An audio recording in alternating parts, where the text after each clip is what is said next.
Hello students, welcome back to my YouTube channel DS group of education. তোমাদের সবাইকে আমার YouTube চ্যানেলে আর একবার স্বাগত জানাই। আজকে আমরা আবারও চলে এসেছি এসএলএসটি নিউট্রিশনের একটা নতুন টপিক নিয়ে আলোচনা করতে। আজকে আমরা খাদ্য ও পুষ্টি যে বইটি রয়েছে সেই বইয়ে পলিস্যাকারাইড, ডাইস্যাকারাইড, মনোস্যাকারাইড, তার সাথে সাথে প্রোটিন এবং ফ্যাটের শনাক্তকরণ পরীক্ষাগুলো ঠিক কেমন হয়ে থাকে সেগুলো নিয়ে আলোচনা করব।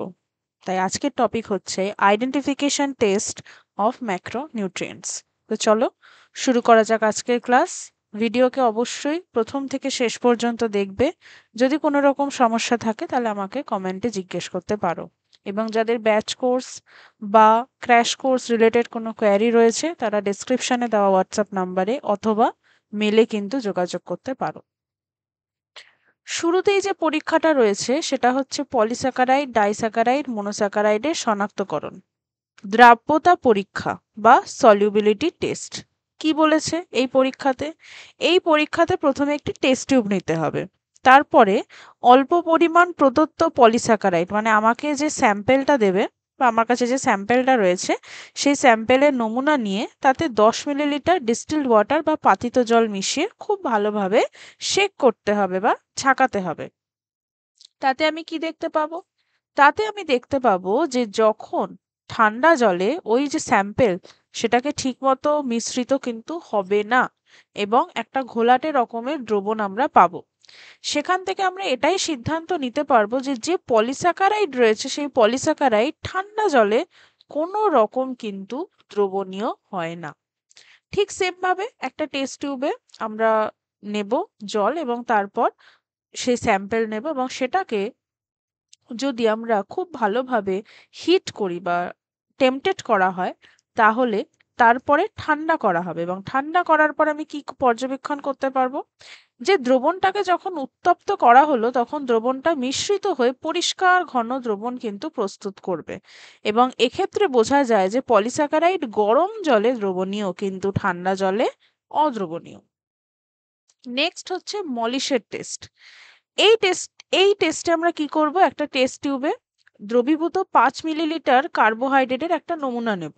তাতে 2 ফোঁটা আলফা ন্যাপথলের দ্রবণ মিশিয়ে ঝাঁকাবো, এবং তারপর একটা টেস্ট টিউবের থেকে গাঢ় সালফিউরিক অ্যাসিড মানে H2SO4 প্রথম টিউবের গা ঘেঁষে ধীরে ধীরে নমুনা দ্রবণের মধ্যে ঢালবো।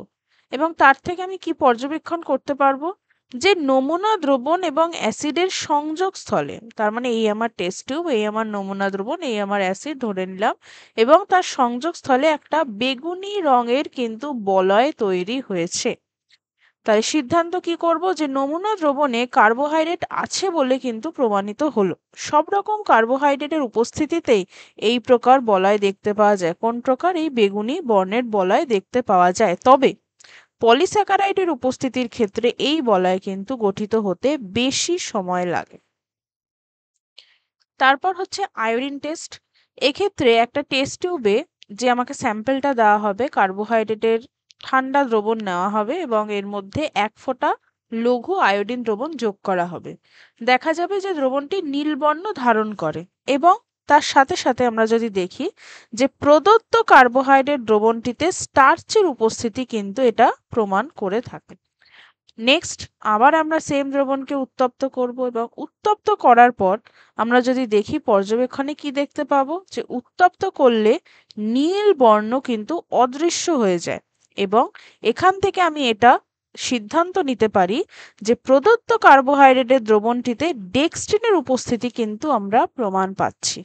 আবার সেম ভাবে আমরা আরেকটাও পর্যবেক্ষণ করতে পারি যে দ্রবণটি যদি লালচে বাদামি রং ধারণ করে, মানে নীল রং হলো, সেক্ষেত্রে ডেক্সট্রিনের উপস্থিতি। যদি লালচে বাদামি রং ধারণ করে অথবা আয়োডিনের বর্ণ অপরিবর্তিত থাকে তাহলে কিন্তু পলিস্যাকারাইডের অনুপস্থিতি সেটা প্রমাণ করে থাকে। নেক্সট যে পরীক্ষাটা সেটা হচ্ছে ট্যানিক অ্যাসিড পরীক্ষা। একটা টেস্ট টিউবে কার্বোহাইড্রেটের দ্রবণ নেব, তাতে প্রায় 5 মিলিলিটার মতন 20% আমরা যদি দেখে থাকি ট্যানিক অ্যাসিড দ্রবণ মিশ্রিত করব। করার পর মানে আমার স্যাম্পেল, তার সাথে 5 মিলিলিটার 20% আমার ট্যানিক অ্যাসিড নেব। নেওয়ার পর কি পর্যবেক্ষণ করব যে টেস্ট টিউব নিহিত মিশ্রণে অধঃক্ষেপে প্রেসিপিটেশনের সৃষ্টি করছে এবং ট্যানিক অ্যাসিড শুধুমাত্র স্টার্চকেই কিন্তু অধঃক্ষিপ্ত করে ডেক্সট্রিনকে নয়। এখান থেকেও কিন্তু স্টার্চ আর ডেক্সট্রিনের একটা ডিফারেন্সিয়েশন আমরা দেখতে পাই। তারপর হচ্ছে ফেলিং এর পরীক্ষা। ফেলিং এর পরীক্ষায় প্রথম অর্ধে বলছে যে একটা টেস্ট টিউবে 2 মিলিলিটার ফেলিং এর এ দ্রবণ এবং 2 মিলিলিটার ফেলিং এর বি দ্রবণ নেব। দুটোকে ভালো করে নেড়ে ভালোভাবে মেশানো হলো। কি দেখা যাবে? তার সাথে সাথে আরেকটাও অর্ধেক বলেছে যে এই মিশ্রণের মধ্যে প্রথম অর্ধেকটা আমরা বলে নিই যে নীল বর্ণ প্রথমে হলুদ হবে, পরে লাল বর্ণে পরিণত হবে এবং মিশ্রণটি যদি ঠান্ডা হয় তাহলে টেস্ট টিউবের নিচে লাল রঙের কিন্তু অধঃক্ষেপ জমা হবে। কিন্তু আরো এক জায়গায় বলেছে যে মিশ্রণের মধ্যে যদি 3 মিলিলিটার শর্করা লঘু দ্রবণ ঢেলে মেশানো হয় সেক্ষেত্রেও আমি সেম পর্যবেক্ষণ দেখতে পাবো। টেস্ট টিউবকে যদি বার্নারের ওপর রেখে উত্তপ্ত করা হয় সেম বিষয়টা হবে এবং যদি মিশ্রণটাকে ঠান্ডা করা হয় সেক্ষেত্রেও কিন্তু আমার পর্যবেক্ষণ একই থাকবে। তাহলে কি সিদ্ধান্তে আমি আসতে পারি? বিজারণধর্মী শর্করার উপস্থিতি নির্দেশ করে। যেসব শর্করায় অ্যালডিহাইড বা বন্ড সিও যুক্ত থাকে যেরকম গ্লুকোজ, ফ্রুক্টোজ, গ্যালাক্টোজ মানে মনোস্যাকারাইড যেগুলো হয়, ল্যাকটোজ, মল্টোজ, ডাইস্যাকারাইড যেগুলো হয় তাদের আমরা বিজারণধর্মী শর্করা বলে থাকি। সুক্রোজ ডাইস্যাকারাইড কিন্তু অবিজারণধর্মী শর্করা। তার মানে রিডিউসিং নন রিডিউসিং সুগারের টেস্টিং এর জন্য আমরা ফেলিং এর টেস্ট মূলত ব্যবহার করে থাকি। বারফয়েডের টেস্ট। এক্ষেত্রে একটা টেস্ট টিউবে 5 মিলিলিটার বারফয়েডের রিয়েজেন্ট নেব, তাতে 2 মিলিলিটার শর্করা দ্রবণ মেশাবো এবং বার্নারের উপর রেখে মিশ্রণটাকে উত্তপ্ত করব। তারপর জলের মধ্যে রেখে টিউবটাকে ঠান্ডা করব। অবশেষে দেখা যাবে যে লাল রঙের একটা প্রেসিপিটেশন আমরা নিচে দানার মতন জমে যাবে টেস্ট টিউবের। কিন্তু শুধু মনোস্যাকারাইড এই পরীক্ষায় সাড়া দেয়। ঠিক আছে, এই পরীক্ষা দ্বারা একক শর্করাকে দ্বিশর্করা থেকে আলাদা করা যায়। তার মানে মনোস্যাকারাইড এবং ডাইস্যাকারাইডের ডিফারেন্সিয়েশনের জন্য আমরা বারফয়েডের টেস্ট কিন্তু ব্যবহার করে থাকি। তারপর হচ্ছে সেলিওনারফারের পরীক্ষা। একটা টেস্ট টিউবে 3 মিলিলিটার সেলিওনাফারের যে রিয়েজেন্ট সেটা নিয়ে তাতে 2 মিলিলিটার শর্করা লঘু দ্রবণ ঢেলে ভালোভাবে মেশাবো এবং মিশ্রণটিকে বার্নারে ধরে উত্তপ্ত করা হবে। দ্রবণটি দেখা যাবে যে লাল বর্ণ ধারণ করছে। এক্ষেত্রে কিটো সুগার, ফ্রুক্টোজের উপস্থিতি কিন্তু নির্দেশ করে থাকে। নেক্সট হচ্ছে হাইড্রোলিসিস টেস্ট। একটা টেস্ট টিউবে 3 মিলিলিটার সুক্রোজের লঘু দ্রবণ নেওয়া হবে, তাতে 3 থেকে 4 ফোঁটা গাঢ় H2SO4 ঢেলে উত্তপ্ত করা হলো। লাল রং দেখা যাবে এবং দ্রবণটিতে সুক্রোজের যে উপস্থিতি রয়েছে তার প্রমাণ পাওয়া যায়। সেম ভাবে ওই একই পরীক্ষার মধ্যে যদি আমরা মিশ্রণটাকে ঠান্ডা করি, ঠান্ডা মিশ্রণে Na2CO3 সোডিয়াম বাইকার্বনেটের গুঁড়ো অল্প অল্প করে মেশাই, তাহলে বুদবুদ উৎপাদন কিন্তু বন্ধ হবে যতক্ষণ না বুদবুদ উৎপাদন বন্ধ হয়। এবার ওই দ্রবণটার কিছু অংশ নিয়ে একটা টেস্ট টিউবে নিয়ে এবং তার সাথে যদি ফেলিং টেস্ট অ্যাড করা হয় সেক্ষেত্রেও আমরা একই পর্যবেক্ষণ এবং সিদ্ধান্তে আসতে পারি। নাও নেক্সট হচ্ছে detection of lipid or fat. কিভাবে? একটা হয় গ্রিস পজ টেস্ট, আমরা সাধারণত করে থাকি যে এক টুকরো পরিষ্কার সাদা কাগজে একটা ড্রপার অল্প নারকেল তেল নেওয়া হলো, এবার সাদা কাগজের ওপর ড্রপারের সাহায্যে 1 ফোঁটা নারকেল তেল ফেলা হলো। কি দেখা যাবে? কাগজের ওপর একটা সাদা স্বচ্ছ তৈলাক্ত দাগ কিন্তু এইভাবে সৃষ্টি হয়ে যায়। সুতরাং দ্রবণটি হচ্ছে লিপিড।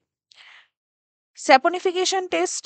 একটা টেস্ট টিউবে 3 মিলিলিটার নারকেল তেল নেওয়া হলো, তাতে প্রায় সেম অ্যামাউন্টে 25% সোডিয়াম হাইড্রোক্লোরাইড মেশানো হলো।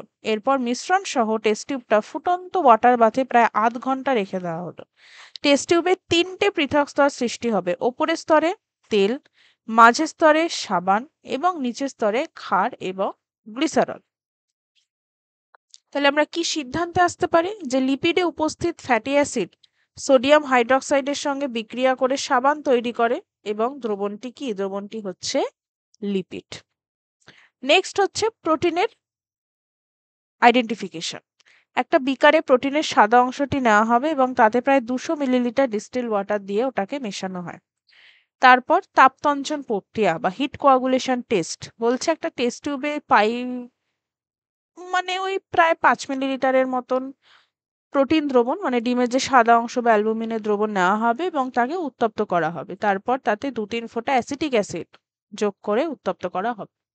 তাতে দেখা যাবে যে দ্রবণের সাদা অংশ ধীরে ধীরে জমে সাদা রঙের তঞ্চন পিণ্ডে পরিণত হয় সুতরাং ডিমের সাদা অংশ বা অ্যালবুমিনের দ্রবণ তঞ্চিত হয়ে জমাট বেঁধে যাচ্ছে, সুতরাং দ্রবণটি একটা প্রোটিন। বায়োরেট পরীক্ষা। বায়োরেট পরীক্ষাতে যদি আমরা দেখি তাহলে একটা টেস্ট টিউবের 5 মিলিলিটার ডিমের সাদা অংশের দ্রবণ নেওয়া হয়। তাতে একটা টেস্ট টিউবে 1 ফোঁটা কপার সালফেট আর 3 মিলিলিটার 10% সোডিয়াম হাইড্রক্সাইড মেশানো হলো। ভালোভাবে সেটাকে ঝাঁকানো হলো। তাহলে দ্রবণটি হালকা বেগুনি বর্ণ কিন্তু ধারণ করে এবং কি আমরা কনক্লুড করতে পারি যে প্রোটিন অণুর পেপটাইড বন্ধনী ক্ষারীয় দ্রবণে কপার সালফেটের সঙ্গে বিক্রিয়ায় বেগুনি বর্ণ ধারণ করে। ওকে, তাহলে এই তিনটে ইম্পর্টেন্ট ম্যাক্রোনিউট্রিয়েন্টের ডিফারেন্ট ডিটেকশন বা আইডেন্টিফিকেশন টেস্ট আজকে আমরা আলোচনা করলাম। পরবর্তীতে আবার কোনো নতুন টপিক নিয়ে আমরা আলোচনা করব। অবশ্যই টপিকের রেকমেন্ডেশন দেবে, আমি চেষ্টা করব সেই বিষয়ে আলোচনা করতে। বাকি ফুল কোর্স বা ক্র্যাশ কোর্স সম্পর্কিত কোনো জিজ্ঞাসা থাকলে ডেসক্রিপশনে দেওয়া হোয়াটসঅ্যাপ নাম্বার বা মেল আইডিতেও কিন্তু মেল করতে পারো। So today this is all for, and next ভিডিওর জন্য অবশ্যই চ্যানেলের সাথে থাকবে। চ্যানেলকে যদি সাবস্ক্রাইব না করে থাকো অবশ্যই সাবস্ক্রাইব করবে, লাইক এবং শেয়ার করতে কিন্তু ভুলবে না। Thank you.